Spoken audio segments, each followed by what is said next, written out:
Tonight's bedtime story is one that your mom might remember. Me and Emma, your mommy, had the Frog and Toad adventures read to us a lot when we were in elementary school. I don't know if you remember, Emma, but this is one of them, and I found Frog and Toad Are Friends, and this is by Arnold Lobel.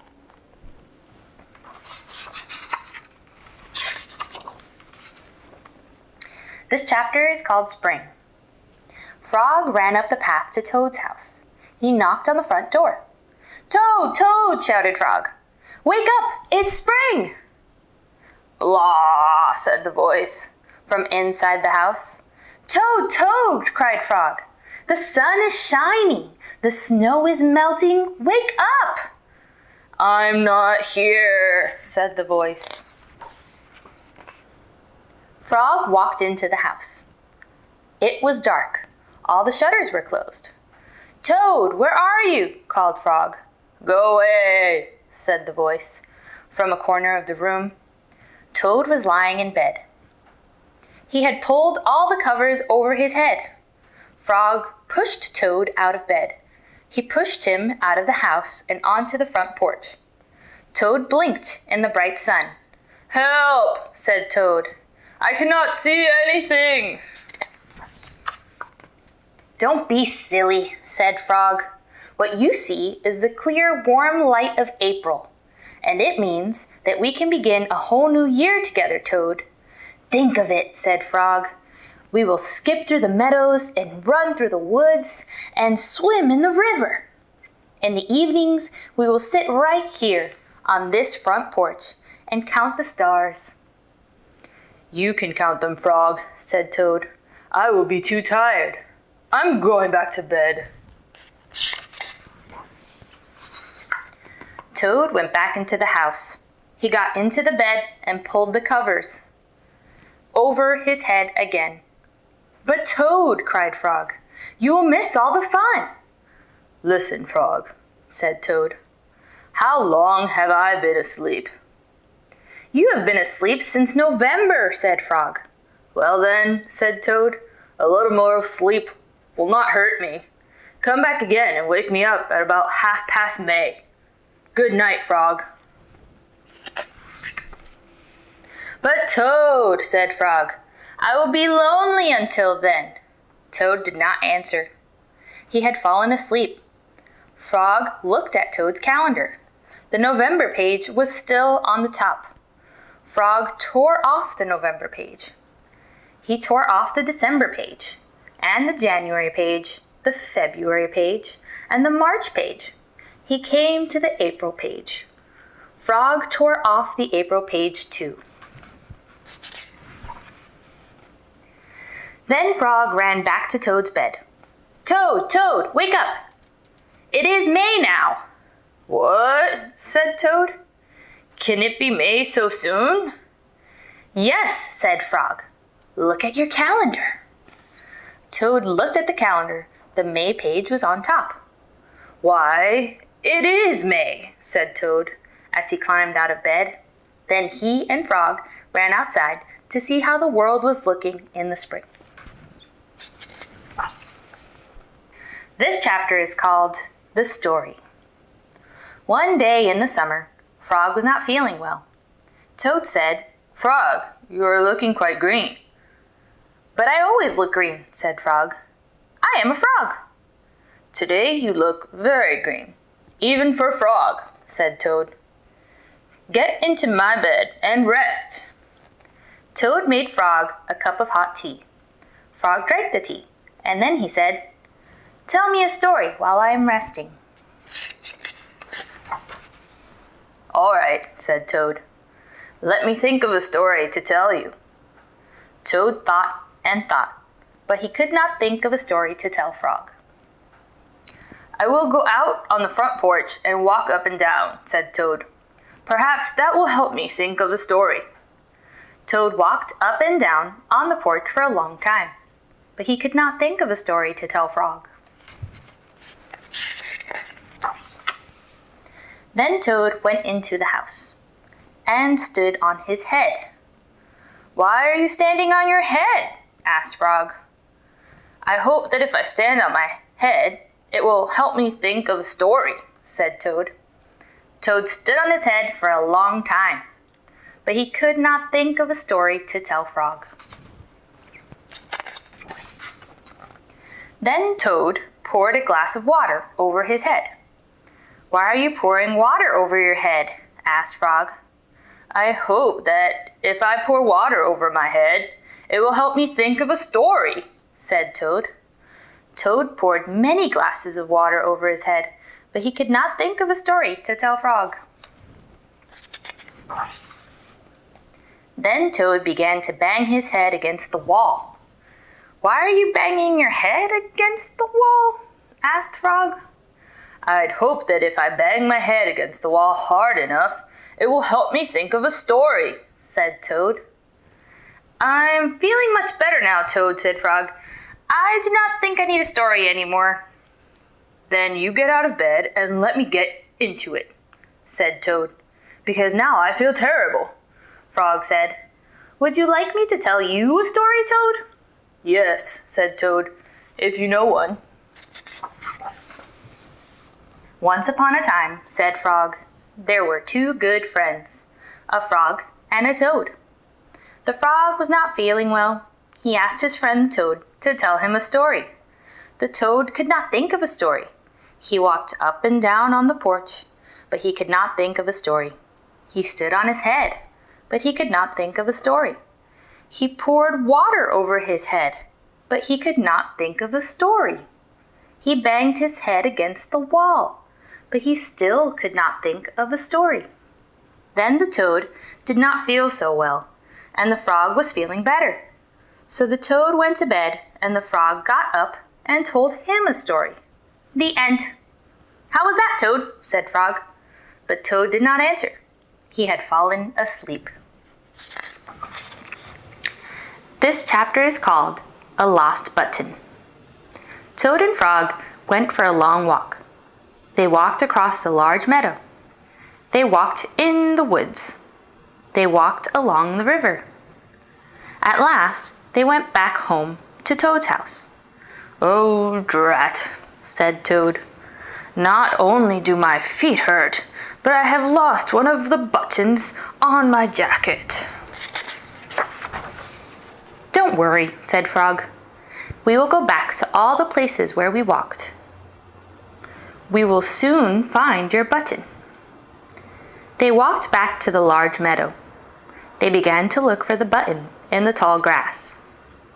Here is your button, cried Frog. That is not my button, said Toad. That button is black. My button was white. Toad put the black button in his pocket. A sparrow flew down.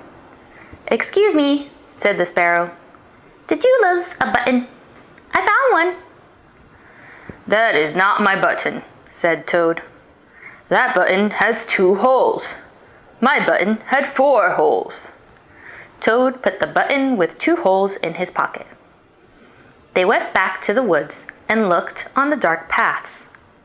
Here is your button, said Frog.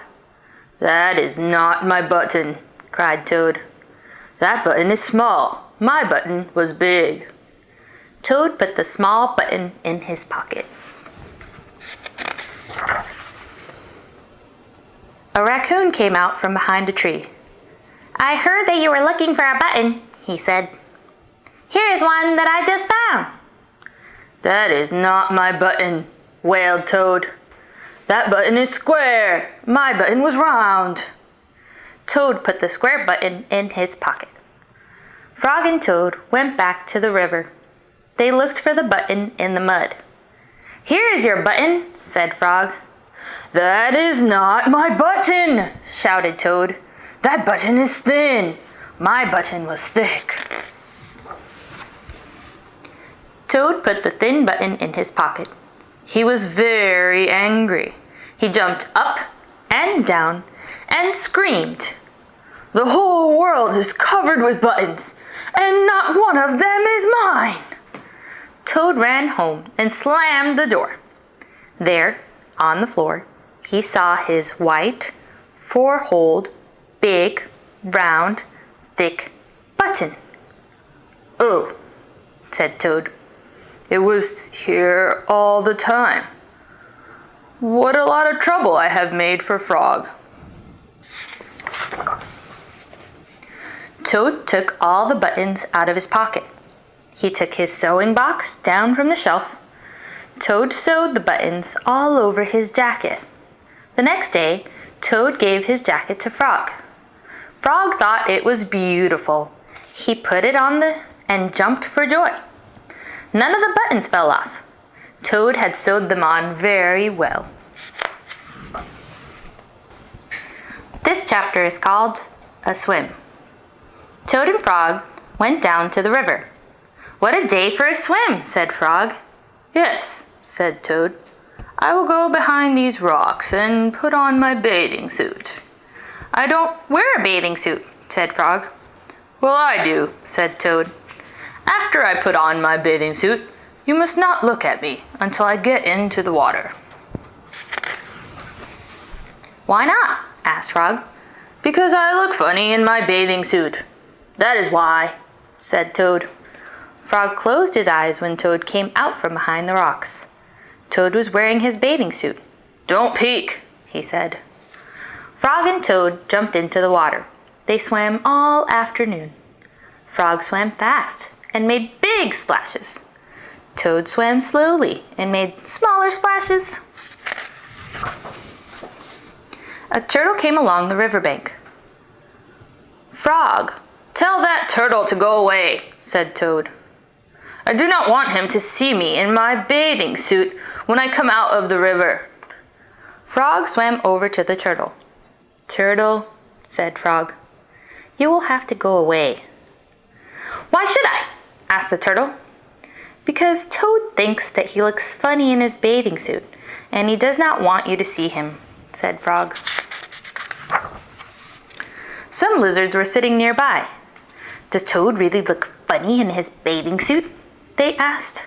A snake crawled out of the grass. "Psst, if Toad looks funny in his bathing suit," said the snake, "then I, for one, want to see him."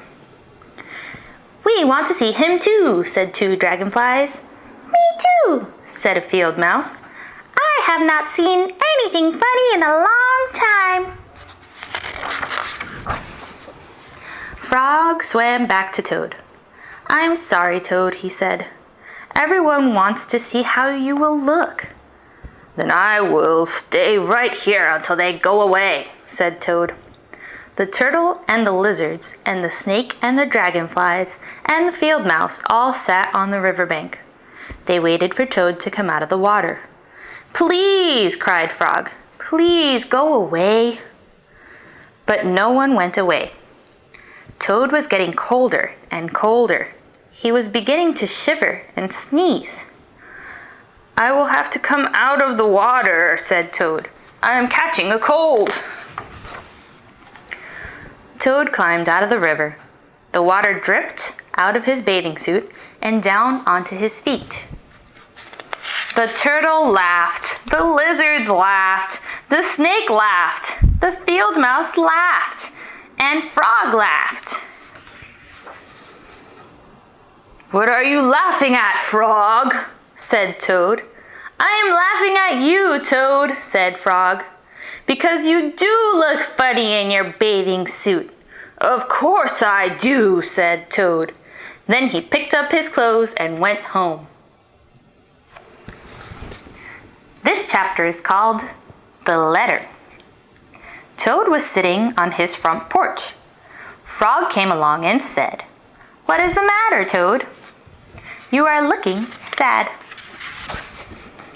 "Yes," said Toad.